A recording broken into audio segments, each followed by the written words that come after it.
matau savo naujienose, Iranas sukritikavo tai, kaip su studentais elgėsi Jungtinių valstijų policija, kaip areštuota. Ir štai Irano universitetas siūlo išsilavinimą studentams išmestiems iš Jungtinių valstijų ir Europos universitetų per protestus. Studentai ir netgi profesoriai, kurie buvo išmesti ir kuriem buvo grasinama išmetimu, gali tęsti savo studijas Širazo universitete. Ir aš tikiu, kad kiti universitete Širazė ir Farso provincijoje yra pasiruošę padaryti tą patį, pasakė Širazo universiteto prezidentas Mohamedas Moreno. Vau! Iranas sukritikavo Jungtinės valstijas, kaip jie susitvarkė su savo studentais, kurios Iranas visiškai tyli apie tai, kad musulmonų brolijos prasamdyti reiškia agentai ir Sorošo prasamdyti agentai organizavo visą šitą dalyką. Aišku, kaip ir Kinija nešanti į pasaulį laisvę ir gėrį visam pasauliui, taip ir Iranas yra teisingas islamas ir neša visam pasauliui laisvę ir taip toliau. Tiesiog super kultūros, į kurias reikėtų lygiuotis ir iš kurių reikia imti pavyzdį Europos ir vakarų visai civilizacijai, kur yra kalta dėl visų blogybių pasaulio. Žinoma, kad taip. Iki tiek marazmas, iki tiek debiliškumas. Man žinot, kas įdomu? Štai čia yra studentai, kurie buvo areštuoti, reiškia, Sorošo, rafinansuoti.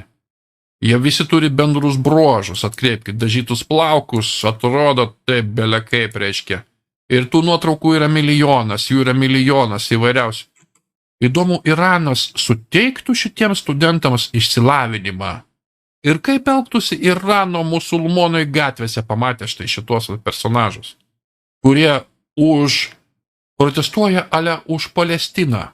Kas jiems būtų Palestinoje, jeigu jie atsidurtų Palestinoje su tokia išvaizda ir su tokiom nesąmonėm? Galvoj savo, kokių yra ir prikišti. Jūs matot šitą marazmą, lygį marazmo viso šito. Gražių nėra, yra tik didelis ir šlikštus marazmas, visiškas marazmas. Klandestinas gerai parašė. Yra labai lengva tyčiotis iš šitų vaikų. Tačiau aš matau juos kaip aukas. Iranas irgi mato kaip aukas. Išplautom smegenim tokie nepritinkantis niekur, ieškantis savo, reiškia, paskirties ir tikslo. Jie nežinojo, ką jie palaiko ir kodėl. Jie tiesiog yra supykę ant sistemos, kurios jie nesupranta. Jų emocijomis yra manipuliuojama tam, kad stumti savo niekšiškas darbotvarkes. Kaip ten bebūtų pasakoma, aš ekstremaliai komfortiškai jaučiuosi dėl jų šansų hipotetiškam pilietiniam kare. Policininkas iš jų tiesiog, pažiūrėkit, skydas atimamas, supakuojamas, viskas. Jie yra mažvaikiai, silpni fiziškai, nepasiruošę kovoti nieko, ideologiškai išplautom smegenim. Bet Iranas jiems turbūt suteiktų išsilavinimą. Vau. Tiek ir betrūksta. Vau. O šiaip tai ką, kiekvieną kartą, kai planuojama didelė krizė yra vykdoma, mainstreaminė medija turi savo krizinius aktorius. Tai mes matom tiek CNN eteriuje, tiek Fox News eteriuje. Apklausimus, reiškia, imamus interviu iš tų pačių dviejų aktorių. Tie patys du žmonės yra filmuojami, kažkokios nuomonės sakomos. Ir kaip čia dabar yra, jeigu CNN yra kairiųjų pažiūrų televizija, o Fox atseit yra konservatyvi televizija. Kaip čia taip gali būti, kad iš tų pačių personažų ima interviu? O taip ir gali būti, kad yra kriziniai aktoriai, kurie yra tiesiog gavę užduotį ir pinigų garantuotai, kad vaidentis televizijose ir kalbėti tą, ką reikia kalbėti. Tai yra vienas iš būdų manipuliuoti naratyvų. Tuo tarpu Trumpo toks yra geras momentas, pasak Colino Rago žurnalisto. Trumpo šalininkai bei pro-Palestinos protestuotojai rado bendrą kalbą, pasirodo, abiejose pusėse ir pradėjo skanduoti Fuck Joe Biden.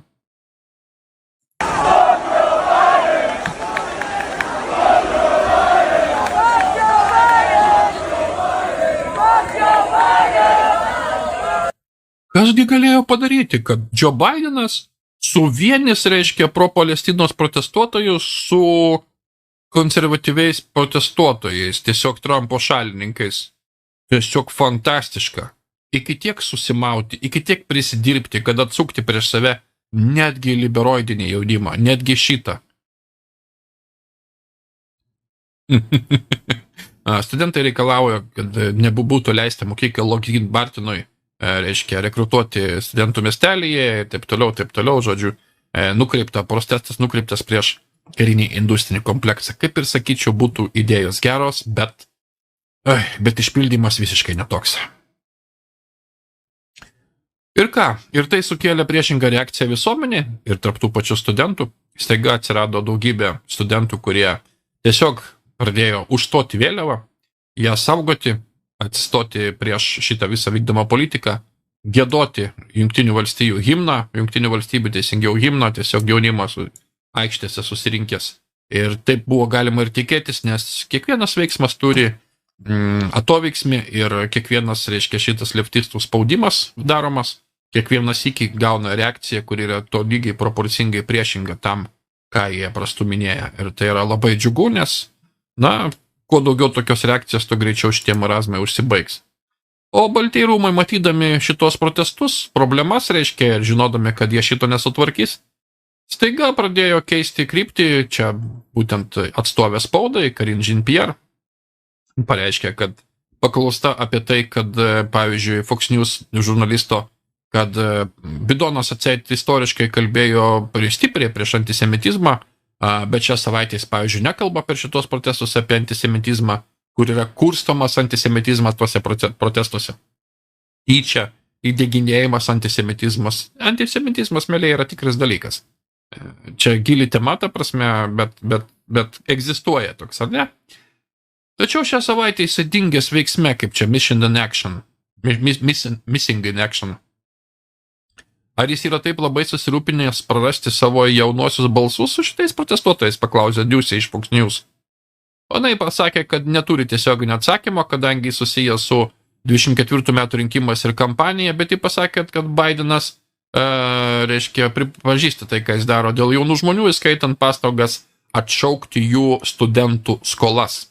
Kitaip sakant, Bidenas sugalvojo, ne Bidenas, jo svita aplinkui jį, sugalvojo, kad tuos studentus galima papirkti, pavyzdžiui, jiems atleidus skolas.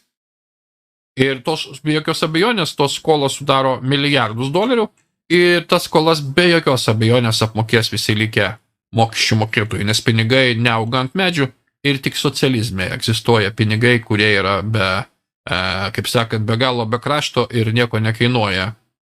O kaip žinom, visą tai veikia, kol tie pinigai baigėsi. Taip, kad tokie dalykėliai, reiškia, bandymas suvaldyti studenčiokus, juos paperkant ir sakant, kad bus atleistos studentų skolos. Žinoma, tai yra neleistina, teismai tai uždraudė, bet o kam įdomu, viskas yra daroma į vieną pusę ir bet be jokios atodairos iš vis nieko. Donaldas Trumpas parašė gerai. Ar jūs manot, kad radikalieji leftistų lunatikai, kurie sukėlė visą šitą chaosą mūsų kolegijose, universitetuose, visą tai daro tam, kad nukreipti fokusą nuo mūsų pietinės sienos, kur milijonai žmonių, dauguma iš kalėjimų ir mentalio institucijų plūsta į mūsų šalį? Aš tiesiog klausiu. Kokiu tikslu dabar vykdomi yra šitie protestai, reiškia, kodėl visas dėmesys yra kreipiamas į juos, kodėl yra finansavimas vykdomas, reiškia, milžiniškas agitatoriai kažkokie samdomi ir visa kita. Kodėl būtent dabar, kai vykdoma yra pakeitimo visą šitą teoriją pilnų tempų? Jisai teisus, greičiausiai taip ir yra. Tai yra būtent dėmesio nukreipimas, kaip eilinį kartą eilinis psajopas šitais visais universitetais. Ir jis dar įvardino labai teisingai vakar, kad tai yra radikalioji leftistų revoliucija, kuri vyksta mūsų šalyje. Kurgi yra sukčius Joe Bidenas, kur yra gubernatorius Newsomas, Newsom turėtų būti Newsom. Pavojus mūsų šaliai yra iš kairiųjų, o ne iš dešiniųjų. Ir jis yra visiškai teisus. Nes Jungtinėse valstijose, mylėjai, dabar vyksta spalvotoji, arba kitaip sakant, marksistinė socialistinė revoliucija. Lygiai tas pats, kas vyko ir Tarybų sąjungoje, kai buvo įkūrinėjama, lygiai tie patys metodai, tik dar kol kas nešaudoma ir, kaip sakant, dar yra laikomasi, nes matot, yra labai daug ginkluotų amerikiečių. Ir dėl to jinai dar nevyksta tokioje fazėje, po kurios prasidėtų kraujo upės ir istorija būtų nebeįmanoma pasukti reikiamą linkme niekaip. Vykdoma yra pati tikriausia marksistinė socialistinė